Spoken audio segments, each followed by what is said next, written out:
So the world expert is convinced that the vital inscription is genuine, clearing the name of Willy Pepe. But now, a deeper mystery emerges.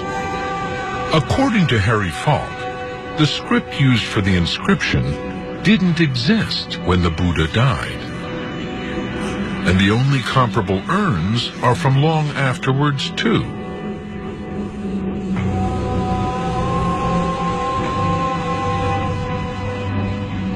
So, Harry, you are confident that this urn contained the remains of the Buddha, but it does not date from the time of the Buddha. It dates from about a century and a half, perhaps after the Buddha. Would you agree with that? This is absolutely correct, yes.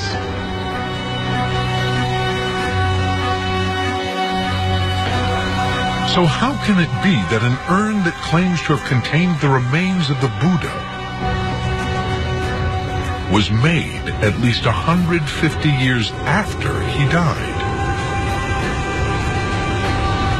The answer to that question lies back in time, around 2,300 years before Pepe made his find, at the time of the Buddha himself. How did an ordinary man of flesh and blood start a world religion? How and where did he die? And how might his remains have ended up in the tomb Pepe found?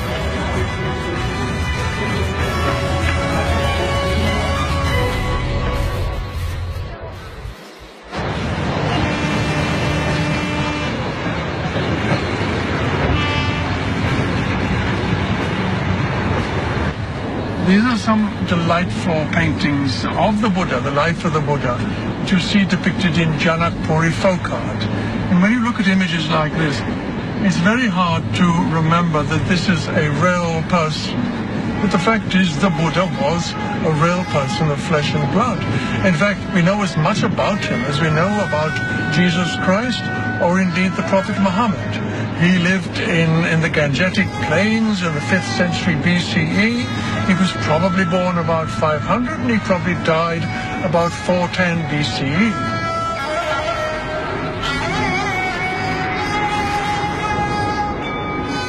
The Buddha was born in Lumbini, not far from Piprawa.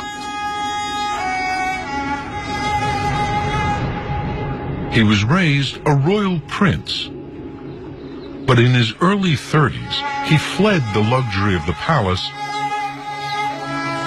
and witnessed human suffering, old age, illness, and death for the first time.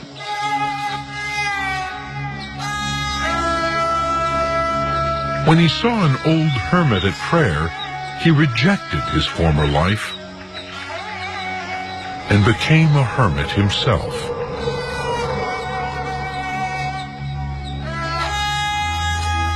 For 6 years, he led a life of extreme denial, earning himself a new name, Sakyamuni, holy man of his own clan, the Sakyas.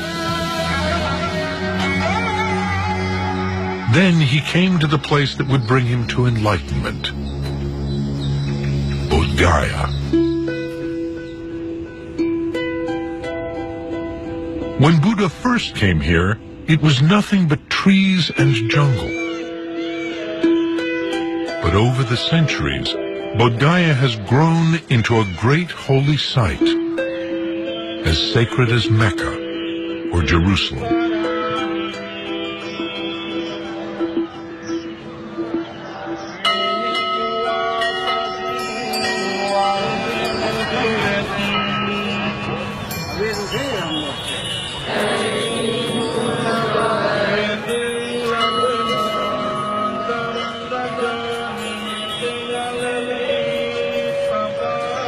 It's really very humbling to think that this, for millions and millions of Buddhists, this is the center of their universe. And that there are people here from Tibet, from China, from Burma, from Thailand, from Sri Lanka, and indeed foreigners from the West as well. And there's a very real sense of spirituality here, which I find very, very moving. This is the epicenter of the Buddhist faith. And of course, everyone knows of Bodh Gaya, but whoever has heard of Piprawa? And yet it could be hugely significant within the world of Buddhism.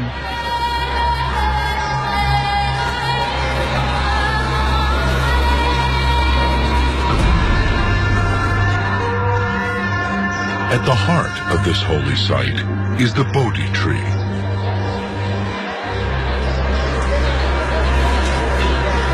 Meditating here, Buddha finally understood the causes of human suffering and attained enlightenment.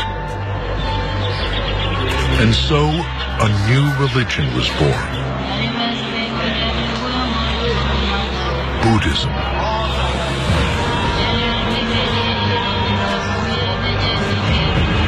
In his footsteps, the pilgrims still walk. 2,500 years later.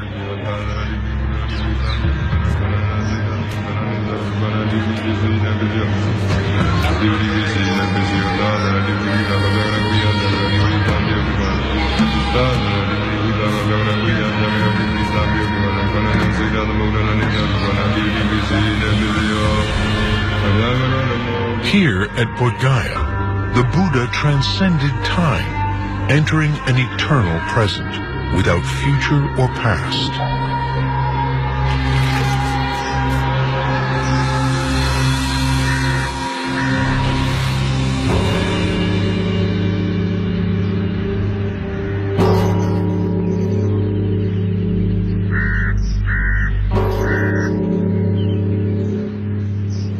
For Bhante Pyapala Chakma, a descendant of the Buddha's Sakya clan, it is this eternal present that gives Buddha his power. When he was born in Lumbini, he was born just ordinary person who sometimes used to live in the past or in the future, not in the present. But after he became enlightened in the Bodhi tree, then he started living exactly at the present moment. But the thing is that the differences between an ordinary person and the person of enlightenment, like a Buddha, that's Buddha lives always at the present moment. Don't live in the past, don't live in the future. But on the other hand, an ordinary person lives either in the past or in the future, not in the present.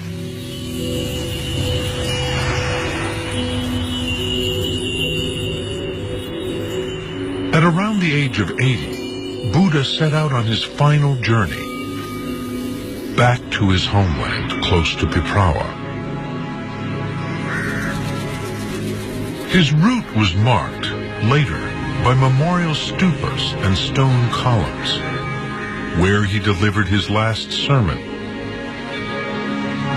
where he turned back the crowds and continued with just his close disciples.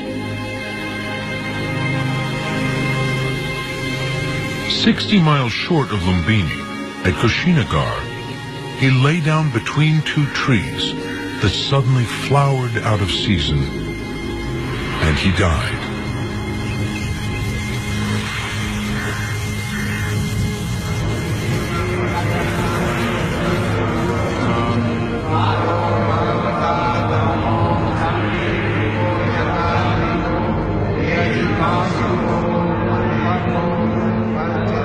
This huge statue at Kushinagar marks the spot where he experienced what Buddhists call the final extinguishing.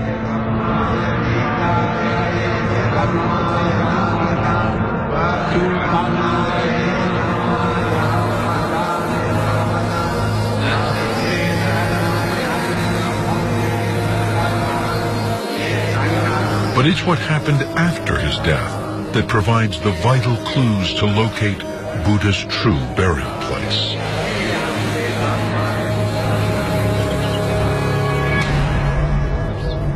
As soon as the Buddha had died, his body was cremated. Now, over the years, he'd gathered a very large following, so there was an almighty squabble because everybody wanted a share of his remains. And this could only be resolved when it was decided that the remains should be divided into 8 portions, which would go to 8 kings, including the Sakya family, the members of his own Sakya clan.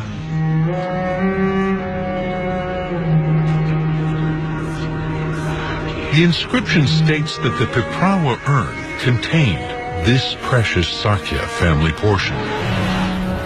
Since Piprawa is at the heart of Sakya territory, Buddha's homeland, was it possible that Pepe had found this original burial site of Buddha's remains? The only one of the 8 portions to be found.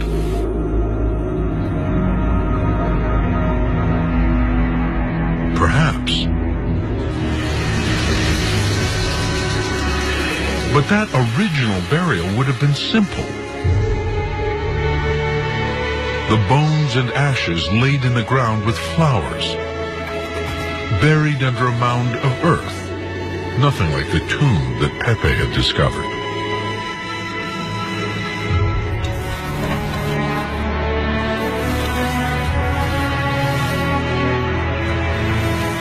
So even if the fragments of bone and ash belonged to the Buddha,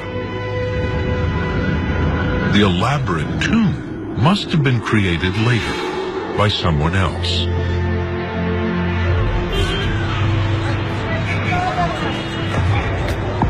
So who could have built it, and when, and why? There's one place that could hold the answers to these vital questions.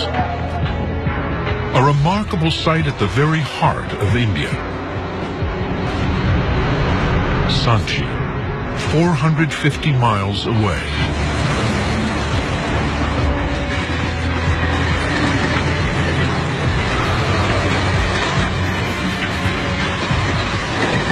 There it is. Very striking. We're sweeping into Sanchi Hill, and there it rises out of the plain, and right on the top is the great stupa with its magnificent carvings, one of the wonders of the world.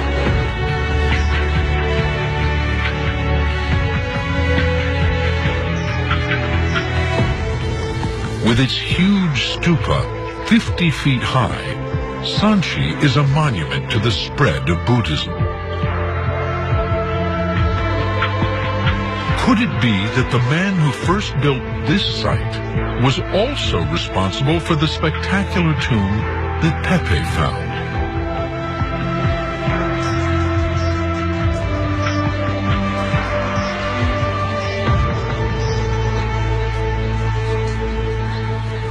The carving here is monumental. It's a miracle, you might say, that it survived 2,000 years plus.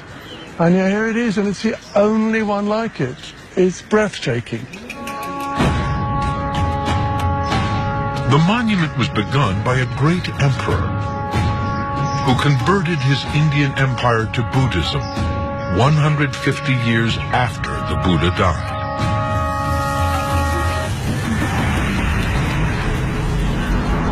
His name was Ashoka, and his conversion marked a dramatic personal transformation.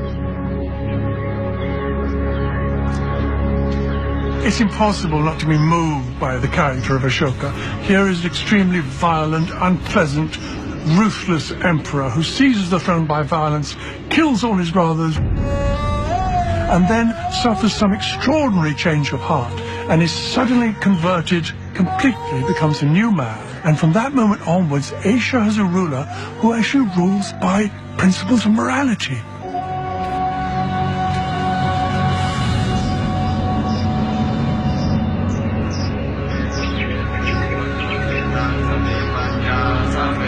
He is the one who changes this minor cult into what is initially a national religion and then a world religion.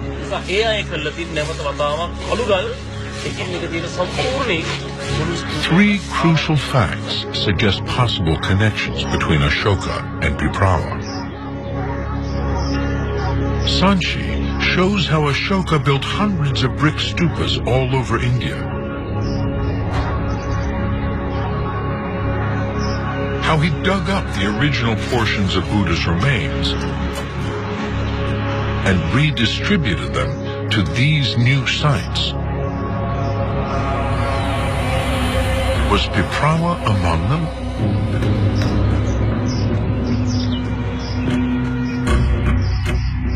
A clue may be found in one of India's earliest languages. Ashoka used a form of Sanskrit to create written edicts, first on rocks, and later on a series of huge sandstone pillars. They were written in script called Brahmi.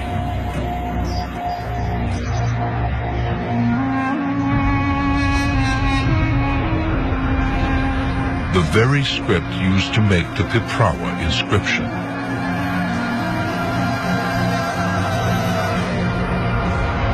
That inscription, according to Harry Falk, was made around 150 years after Buddha died, exactly when Ashoka reigned. But if Ashoka did create the tomb at Piprawa, if it did mark the burial site of Buddha's own family, the Sakya clan, it would have been one of Buddhism's holiest sites. How could such a place possibly have been forgotten?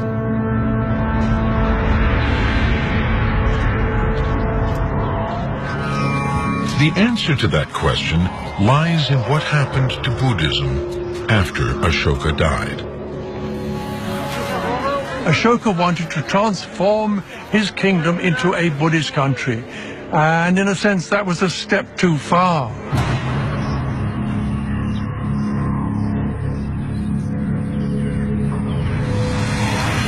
These statues did not lose their heads by accident. Buddhism challenged the authority of India's Hindu priests, who saw it as a heresy to be suppressed.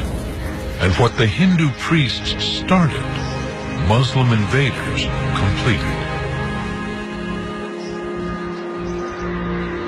Over the centuries, Ashoka, the Brahmi script, and Indian Buddhism itself were all erased from memory, almost as if they had never been.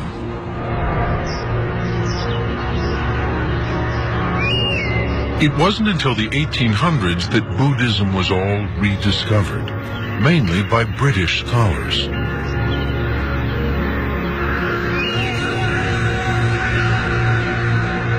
Brahmi was deciphered. Ashoka was identified. So were places like the Sanchi Monument. And Piprawa, among the last sites to be found, was unearthed by Willie Pepe in 1898.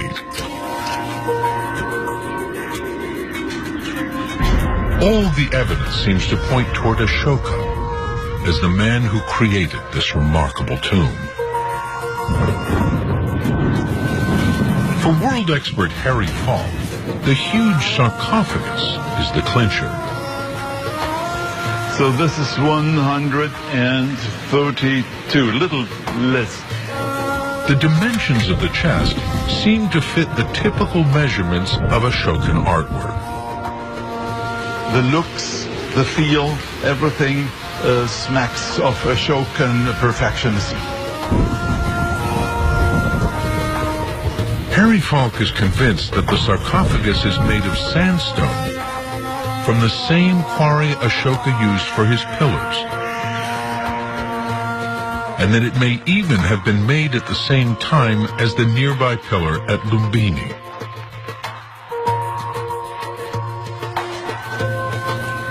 So does that mean it's possible to give this stone chest a date? This should have been done when Ashoka was in Lumbini and in that area. That means around his 20th regnal year, which comes down to 245 BC, roughly. You've given me a very specific date, Harry. Highly unusual.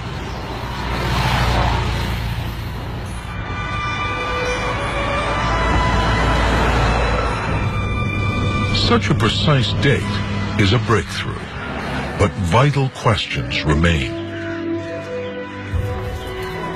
Why did Ashoka choose Piprawa? Was it the original burial place of Buddha's remains by his own Sakya family? उस खीर को बड़े ही प्रेम से सागर बुद्ध ने खाया और पात उसी ने नदी में फेंक दिया। बुद्ध का धर्म जो है। If Pepe had dug deeper, as his niece suggested in 1898, he might have found the answer.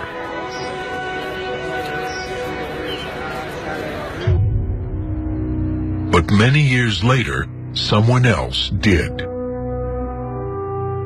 It was 1971. The excavator this time was not a British colonial, but a young Indian archaeologist, K.S. Srivastava. His daughter Mridula recalls how it all began. Actually, when my father started excavation in 1971, we just asked him, with what intentions you are doing this? He said that I want to do something which no one has done, something which will stand in my name. Srivastava was convinced that the chamber where Pepe had found the sarcophagus wasn't at ground level, and that there might be something beneath it. Pepe's excavation had long since been filled in, so Srivastava had to go down through the whole stupa again, from the top. Every month, and when he used to come back to the headquarters, my brother, myself and my sister, we used to just keep waiting at the door for him. As soon as he started climbing the stairs, he used to say, "Papa, did you get anything?" Every time when he used to say that, "No, not this time, not this time." We could see the tension and worry on my father's face. But ultimately in 72, when he got the relic caskets, and he came to Patna and we asked, "Papa, did you get something?" He said, "Oh yes, I have done it." And he had. Just below Pepe's find, he located an earlier burial.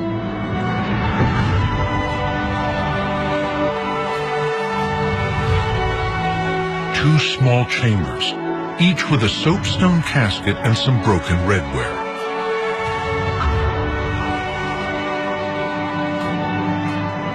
Srivastava was convinced that this find was from the time of the Buddha himself.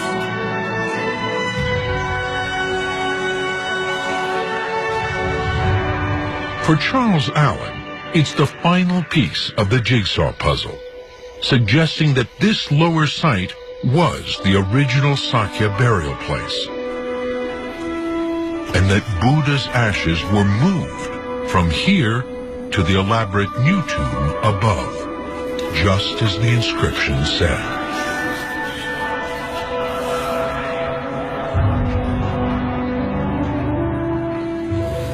When Pepe comes along and he finds this huge great box, we're talking about a different era. Somebody has come along and disturbed the original ashes, and then he's added his own particular tribute, his offering of all these wonderful jewels.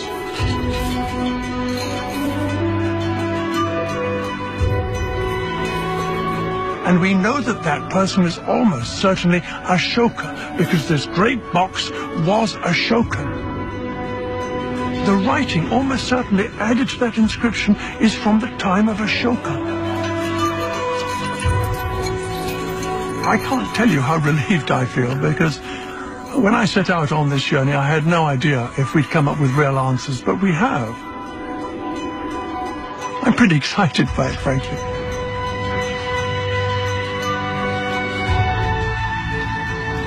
I can now go back to England and tell Neil Pepe that his grandfather is not a liar, that the inscription is genuine.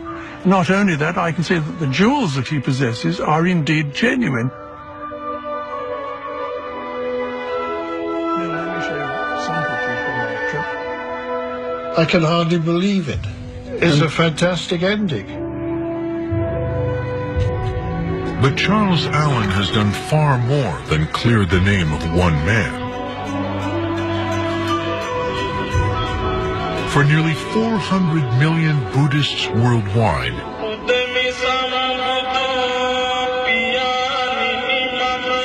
he has confirmed that Piprawa is, in all likelihood, the very place where the Sakyas buried their holy clansmen.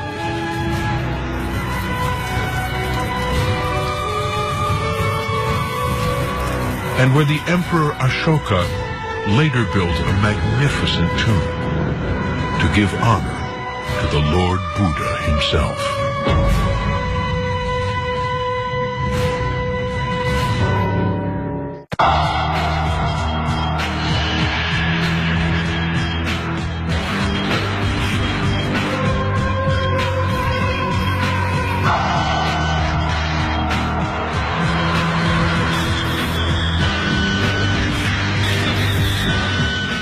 The Secrets of the Dead investigation continues online. For more in-depth analysis and streaming video of this and other episodes, visit pbs.org. This Secrets of the Dead episode is available on DVD for $24.99 plus shipping. To order, call 1-800-336-1917.